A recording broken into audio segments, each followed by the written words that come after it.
Gente querida, que bom ter você de volta aqui para nossa jornada no livro A Dádiva do Amor, Martin Luther King Jr., uma tentativa minha de fazer você conhecer esse homem para além apenas da familiaridade com o nome dele, saber o que ele pregava, saber como ele conseguiu ter uma voz pública tão forte, ser referência até hoje e sendo pastor, né? Esse capítulo é um dos meus preferidos, capítulo 3, sobre ser bom com o próximo. Ele vai destacar, dentro da parábola do bom samaritano, ele vai destacar a pergunta: e quem é meu próximo? Por que Jesus definiu esse homem como bom? Ele era bom porque era bom com o próximo. A preocupação ética desse homem é expressa em uma pequena e magnífica história que começa com uma discussão teológica sobre o significado da vida eterna e termina com uma expressão concreta de compaixão em um caminho perigoso. Ele era bom porque era bom com o próximo, expressão concreta de compaixão. Jesus, então, esclarece muito bem para a gente que bondade, ser bom, é objetivo, é concreto, se manifesta em ações concretas e por isso Jesus identificou esse homem como um bom samaritano. Bom, quem é o meu próximo? É a pergunta que ele destaca, né? Martin Luther King vai dizer: qualquer homem carente em uma das inúmeras estradas da vida de Jericó, assim Jesus define um próximo, não em termos teológicos, mas em uma situação de vida. Quem é meu próximo? Todo aquele que está precisando de mim. Então ele vai dizer que o bom samaritano era bom porque era bom com o próximo. Bondade tem a ver com atitudes concretas.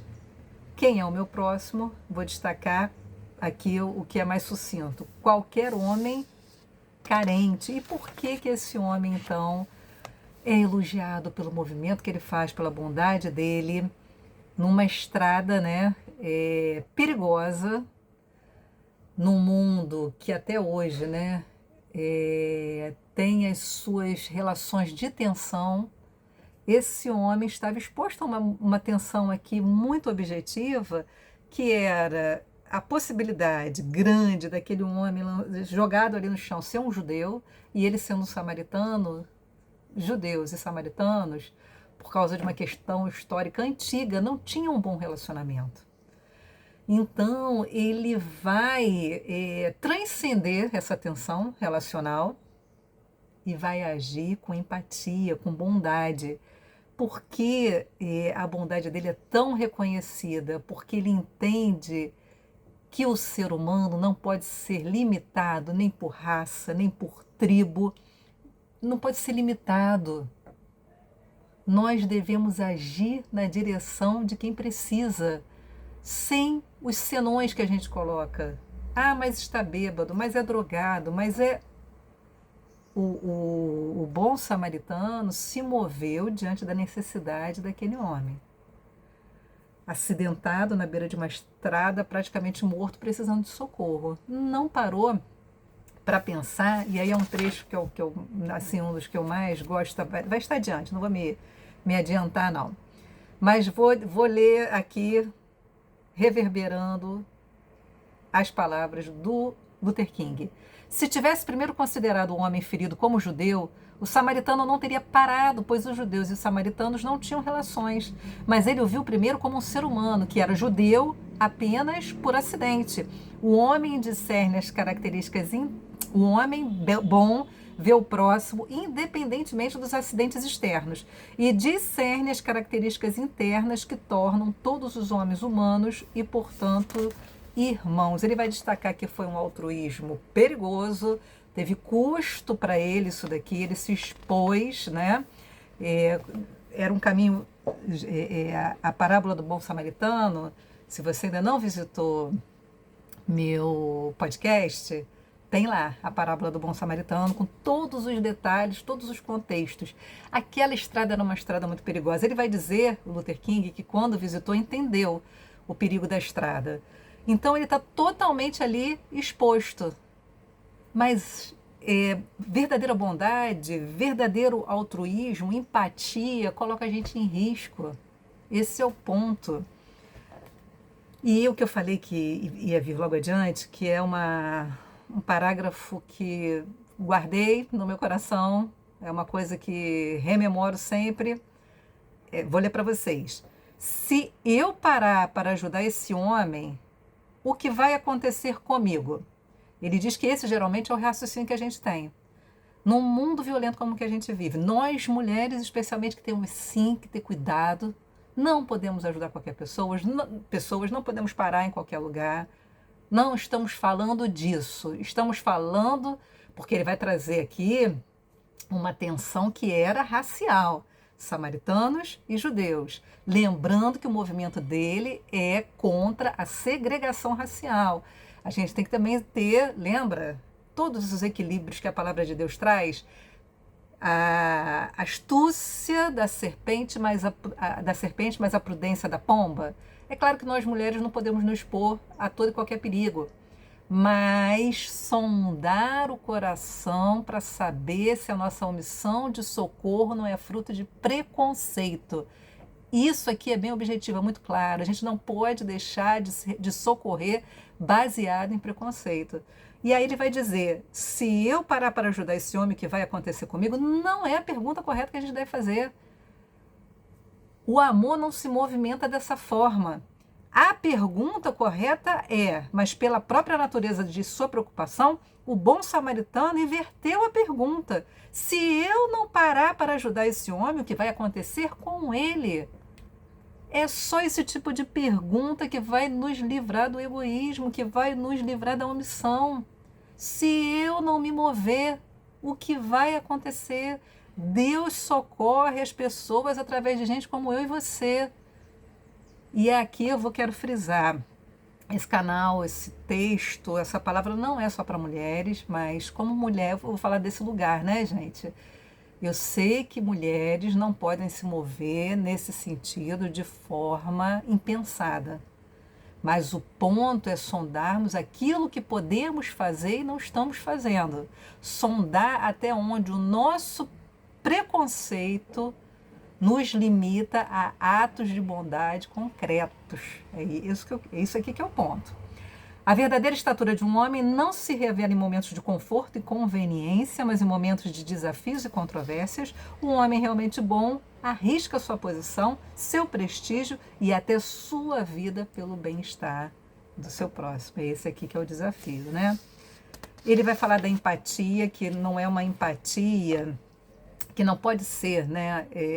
O socorro, a manifestação de piedade, ela não pode ser desprovida de empatia, porque senão, é o que ele vai dizer aqui no tempo dele, várias igrejas fazendo levantamento de fundo, de dinheiro, né? Fundos missionários para a África, mandando muito dinheiro, mandando gente, mas não permitindo, porque também igrejas eram segregadas, havia igreja de branco, igreja de negros, e não permitindo sentar-se, desculpa, lado a lado com pessoas negras. Isso que ele fala, a falta de empatia na hora de você socorrer pode fazer com que você doe, mas não se doe. E isso é terrível, porque a doação tem que vir desse movimento que muitas vezes precisa ser, sim, trabalhado, forçado, mas de um movimento empático. Não um movimento onde eu só dou a oferta, eu só dou o dinheiro, mas me mantenha distante da situação que gera isso, eu não quero me envolver para além disso, eu não quero me condoer, eu não quero chorar com aquele que chora. Isso é um perigo. Ele vai dizer aqui, olha, sobre obrigações que são inexigíveis, que estão para fora da lei, mas pessoas que têm esse coração transformado, essa vida transformada, agem na direção de fazer aquilo que não é obrigado a fazer, né? Ele vai dizer aqui, citando um doutor, obrigações exigíveis e inexigíveis. As primeiras são reguladas pelos códigos da sociedade, pela vigorosa implementação das agências policiais. O não cumprimento dessas obrigações, escritas em milhares de páginas de livros de direito, já encheu várias prisões. Isso é o que a lei exige, que você tem que cumprir. Mas as obrigações inexigíveis estão fora do alcance das leis da sociedade.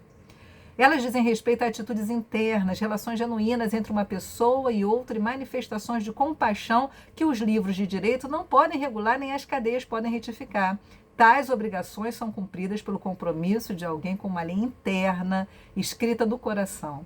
Leis criadas pelo homem garantem justiça, mas uma lei superior produz amor.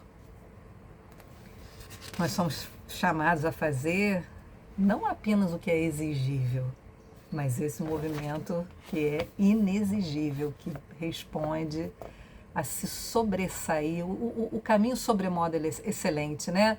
Quando a gente vem lendo 1 Coríntios, Paulo vai falar, mas agora eu quero falar para vocês de um caminho sobremodo excelente, que transcende a tudo, que supera tudo. E aí ele vai passar a falar do amor. Esse é o nosso objetivo, né? Mas, por outro lado, ele vai falar que isso não quer dizer que as leis não são necessárias. A moralidade não pode ser legislada, mas o comportamento pode ser regulado. Os decretos judiciais não mudam corações, mas podem restringir os que não têm coração. Enquanto não há mudança, como, por exemplo, né, essa mudança na segregação, para ficar na questão dele, a lei tem que se impor, né, para poder cercear a ideia violenta de que o homem branco pode subjugar o homem negro como quiser. Não nos deixemos enganar por aqueles que afirmam que a segregação não pode ser eliminada pela força da lei. Tem questões, como eu acabei de dizer, que podem ser restringidas sim, né? No fim, ele vai dizer, né, que aqui, ó, mais do que nunca, meus amigos, homens de todas as raças e nações se encontram hoje diante do desafio de serem próximos uns dos outros. O apelo a uma política mundial de proximidade é mais do que uma palavra de ordem passageira. É o apelo a um modo de vida que transformará nossa iminente elegia cósmica em um salmo de realização criativa. Já nós não podemos nos dar ao luxo de passar ao largo. Essa loucura já foi chamada de falha moral.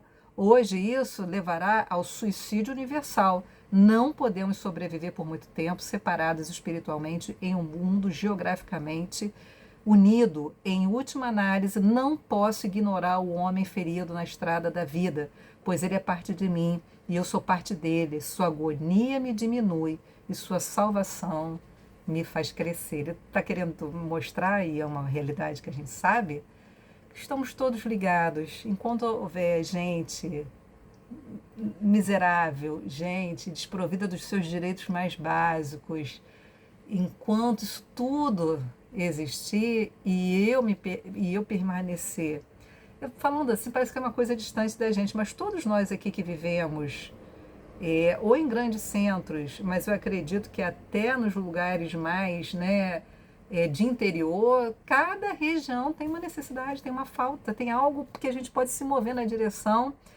para que, isso, enquanto aquela agonia, aquela deficiência existe, todos nós somos diminuídos, mas quando aquilo é curado, e curado em que sentido? Com políticas públicas, curado com ações objetivas de socorro, e não só de socorro, mas de encaminhamento, isso é saúde para a sociedade. E quem sempre agiu de forma a um altruísmo extremamente perigoso, que não via a quem? Cristo. Né? Ele vai encerrar exatamente com isto, falando de Jesus. Seu altruísmo era perigoso, pois percorria voluntariamente estradas que ofereciam risco por uma causa que sabia estar certa. Seu altruísmo era excessivo, pois ele escolheu morrer no Calvário, a mais magnificente demonstração de obediência ao inexigível. Cristo morreu por conta de uma lei, né? Mas ele não transgrediu a lei com ele foi injusta. Ele morreu por algo que não está na lei. Ele morreu para que eu e você tivéssemos vida. E nós, como pequenos cristos, nesse sentido que somos discípulos de Cristo, temos que também sermos provedores de vida, promotores de vida, onde quer que a gente esteja. Onde tiver indignidade, e aí é o que eu falo, né? Parece termos muito assim, de lutas muito grandes, porque a injustiça é algo que compõe, né, o tecido social. Como assim eu vou me mover para resolver questões antigas e difíceis? Mas no nosso âmbito, começando de gente de perto, de casa, de família, de rua, de bairro, tem na igreja, tem como a gente se mover, sim, e lembrando que o bom samaritano é bom porque foi bom com o próximo é quem está com alguma necessidade, e atos de bondade, eles são concretos. Espero que você tenha ouvido aí esse homem falando e mostrando para a gente quanto é necessário sermos efetivos na vida, nos posicionarmos, manifestarmos que somos de Cristo com atos concretos de bondade. Deus abençoe você.